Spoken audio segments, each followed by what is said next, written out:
Hello friends, welcome to my channel. So friends, आप लोगों ने थंबनेल देखकर तो पहचान ही लिया होगा कि आज मैं आपको क्या बताने वाली हूँ। और वीडियो शुरू करने से पहले मैं आपको बहुत बहुत बहुत बड़ा थैंक यू बोलना चाहती हूँ, क्योंकि आज मेरे 11 के सब्सक्राइबर पूरे हो चुके हैं। तो इसके लिए आपको बहुत बड़ा थैंक यू, और इसी तरह प्यार और अपना सपोर्ट देने के लिए, और आगे भी आप इसी तरह अपना प्यार और सपोर्ट देते रहिए। तो चलिए वीडियो शुरू करते हैं।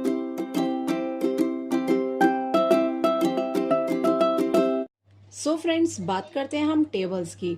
टेबल्स लर्न कराना, उन्हें छोटे बच्चों को टेबल्स लर्न कराना एक बहुत बड़ा टास्क होता है, और एक बहुत बड़ी जिम्मेदारी भी होती है कि हमारे बच्चे जल्दी से जल्दी टेबल लर्न करा दें। हम इसी भागदौड़ में लगे रहते हैं, लेकिन हमें क्या करना होता है कि आप इसे भागदौड़ में मत पढ़िए कि आपको एक ही दिन में सारे टेबल लर्न कराने हैं। क्या करना है आपको, जैसे आपके बच्चे अगर फर्स्ट क्लास में या सेकंड क्लास में या थर्ड क्लास में है तो स्टैंडर्ड वाइज आप अपने बच्चों को टेबल कराइए। जैसे अगर आपका बच्चा फर्स्ट क्लास में है तो उसके लिए 2 से लेकर बहुत से बहुत 3 या 4 तक के टेबल लर्न होने चाहिए। उसके बाद सेकंड क्लास में आता है तो 5 या 6 तक के टेबल बहुत होते हैं उसके याद कराने के लिए। आप ये मत सोचिए आज मेरा बच्चा थर्ड में है या सेकंड में है तो आज ही मैं 10 तक के टेबल उसे लर्न करा दूं। ऐसा बिल्कुल मत करिए। इससे क्या होता है कि बच्चों के माइंड पे बहुत प्रेशर पड़ता है। तो इसके लिए आप धीरे धीरे, मैंने आपको बता दिया, स्टैंडर्ड वाइज आप बढ़ाते जाइए।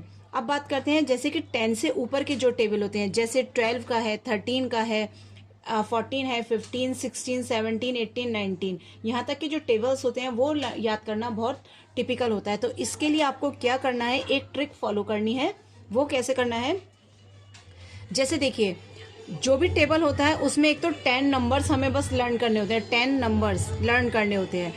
और जो टेबल्स में जो हमारी कॉमन चीज़ होती है वो सभी बच्चों को याद होती है। जैसे 12 1 12, ये सभी बच्चों को पता होगा।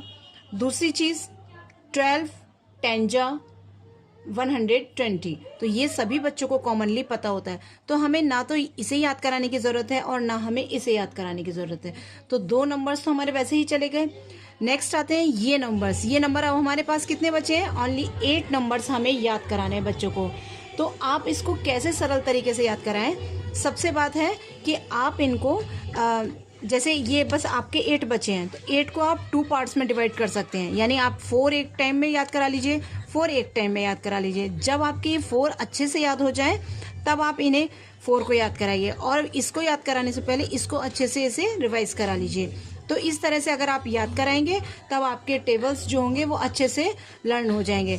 अगर आपको लगता है कि 4 भी हमारे बच्चे के लिए ज़्यादा है तब आप क्या करें, इसको 2 पार्ट्स में डिवाइड करते जाएं। जैसे कि यहाँ तक एक दिन में आपने यहाँ तक याद करा लिया, एक दिन में या 1 घंटे में या आधे घंटे में, फिर आपने यहाँ तक याद करा लिया, फिर यहाँ ये 2 पार्ट्स में भी आप डिवाइड करके याद करा सकते हैं। लेकिन आप जब एक बार में, जैसे मान लीजिए आपने यहाँ तक याद करा लिया, फिर आप यहाँ याद करा रहे हैं तो उसके साथ साथ आप ये सारा पोर्शन लेकर चलिए। ऐसा ना हो आपने ये याद करा दिया, इसे छोड़ दिया और उसके बाद ये याद कराने चले, तब इसके बाद क्या होगा, बच्चा जब रिवाइज करने बैठेगा हो सकता है उसके माइंड से ये स्लिप हो जाए। तब साथ साथ इसको भी रिवाइज करते हुए और इसको आपस में कोऑर्डिनेट करते हुए आप याद कराते हुए चलिए। तो एक तो ट्रिक ये होती है, इस तरह से याद कराया जाता है बच्चों को टेबल्स।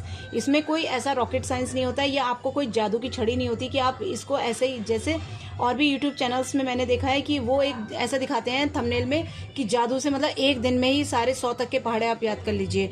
तो ऐसा कुछ भी नहीं होता है, आपको स्टेप बाय स्टेप ही चलना होता है टेबल्स लर्न करने के लिए।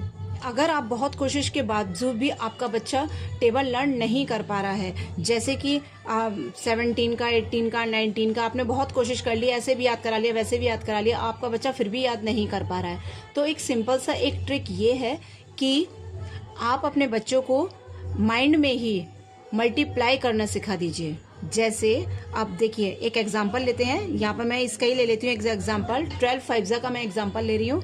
आप माइंड में एक बच्चे को इमेज बनवाइए। आपने पूछा 12 5, तो बच्चे ने माइंड में ही लिख लिया 12 5, तो 12 5 इस तरह से बच्चे करेगा। 5 2 माइंड में ही कर रहा है, ये यहाँ पर मैं आपको लिख कर दिखा रही हूँ, जबकि ये काम उसे माइंड में ही करना है।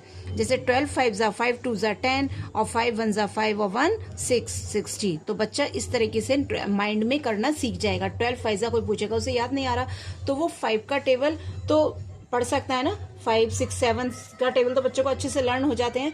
तो आप इस तरह से माइंड में उसको करवा सकते हैं। 12 5 जा, 12 6 जा, 13 9 जा।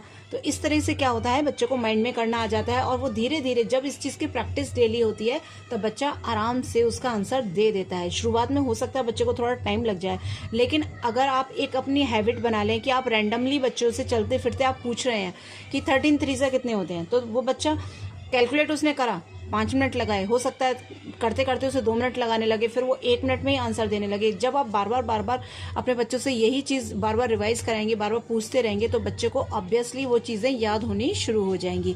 तो यही ट्रिक्स फॉलो करते हुए आप अपने बच्चों को टेबल लर्न कराइए। और याद नहीं होते हैं तो मेरी ये ट्रिक आप एक बार आजमा कर देखिए। माइंड में कराने की कैलकुलेशन, माइंड में कराने की हैबिट डाल दीजिए। और देखिए बड़े बड़े जो होते हैं, देखिए बच्चे कैसे कर लेते हैं, कितने बड़े बड़े अगर सम्स होते हैं 12 3 4 और 2 3 4, इसको अगर मल्टीप्लाई करने को दे दिया जाए तो बच्चा कर लेता है बिल्कुल सही। कैसे कर लेता है, क्योंकि उसे मल्टीप्लाई की हैबिट पड़ चुकी होती है। सो फ्रेंड्स, यही थी वीडियो। अगर अच्छी लगी हो तो लाइक करना बिल्कुल ना भूलें। Thanks for watching.